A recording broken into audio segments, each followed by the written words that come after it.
একটা বিয়েতে গিয়ে মনে হলো আমি যেন সিনেমার এক দৃশ্যে এসে পড়েছি। না, আসলে এ কোনো গল্প না, এটা রিয়েল লাইফের এক জাদুকরী সন্ধ্যার কাহিনী, যেখানে কনে ছিল রানীর মতো, বর ছিল চোখে মায়া ভরা রাজপুত্র, আর আমি ছিলাম তাদের মুহূর্তের সাক্ষী। হ্যাঁ, গিয়েছিলাম বাবার ফুফাতো বোনের বিয়েতে। লোকেশন ছিল মিরপুর 10 বনবিলাস ভবন কমিউনিটি সেন্টার, যেখানে বিয়ের কনে ছিলেন সুমাইয়া হোসেন এবং বর ছিলেন সাজিদুল হক হৃদয়। সন্ধ্যা 7:30 আমাদের অনুষ্ঠান ছিল। প্রোগ্রামে অ্যাটেন্ড করার জন্য আমি, মা, ভাইয়া, ভাবি আর আব্বা সবাই মিলে চলে গিয়েছিলাম খুবই দ্রুত। ভাবি আর আমি পরেছিলাম ম্যাচিং শাড়ি, হালকা সাজ, একদম শান্ত অথচ নজরকাড়া লুক। ভেতরে ঢুকেই চেনা মুখ, আব্বার আত্মীয় স্বজন। হ্যালো হাই করতে করতে ঢুকে পড়লাম অনুষ্ঠানের আলোর ঝলমলের ভেতরে। সেখানে ছেলেদের আর মেয়েদের বসার জায়গা ছিল আলাদা। কনের চোখে চোখ পড়তেই আমি থেমে গেলাম। আমার কারণটা শুনবেন না, তাকে যে কি সুন্দর লাগছিল, মাশাল্লাহ। মেরুন বেনারসি গয়নায় টইটুম্বর। আমি তো তাকিয়ে রইলাম, ভাবতেছিলাম জামাই এসে কি করবে। আর এদিকে কনেকে দেখতে দেখতে অনেক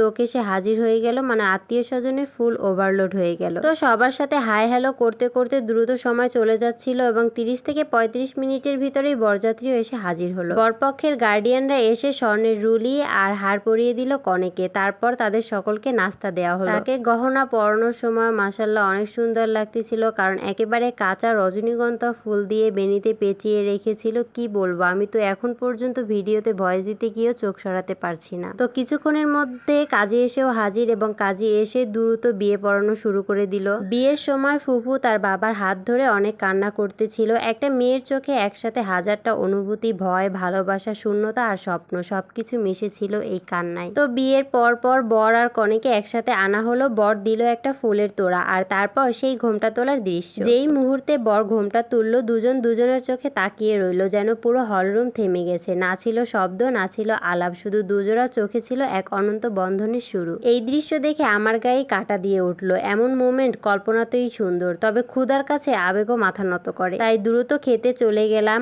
যদিও আমি খাওয়ার ভিডিও তেমন শেয়ার করি না, একদমই স্বচ্ছন্দ বোধ করি না, তাই আজও করলাম না। খাওয়ার পর ফ্যামিলি ফটো, বরকনের সঙ্গে ছবি আর অনেক হাহা হিহি করে বাসার দিকে রওনা দিলাম। তো সবাই এই ভিডিওর জন্য অনেক অপেক্ষা করেছিলেন জানি, কিন্তু আমার অলসতা আর টাইম ম্যানেজমেন্ট একসাথে কাজ করে দেয়ালে ঠেকে দিল। তাই দেরির জন্য একদম মন থেকে সরি। শেষ একটা কথাই বলবো, নতুন দম্পতির জন্য সবাই দোয়া করো, তাদের ভালোবাসা যেন সময়ের সাথে না ফুরায়, বরং আরো গাঢ় হয়, আরো গভীর হয়। আমিন। আসলে এই বিয়ের ভিডিও বলেন আর ছবি, এটা শুধুমাত্র ভিডিও করে রাখার একমাত্রই কারণ হলো স্মৃতিস্বরূপ জমিয়ে রাখার জন্য। সকলকে দেখার জন্য অসংখ্য ধন্যবাদ। আল্লাহ হাফেজ।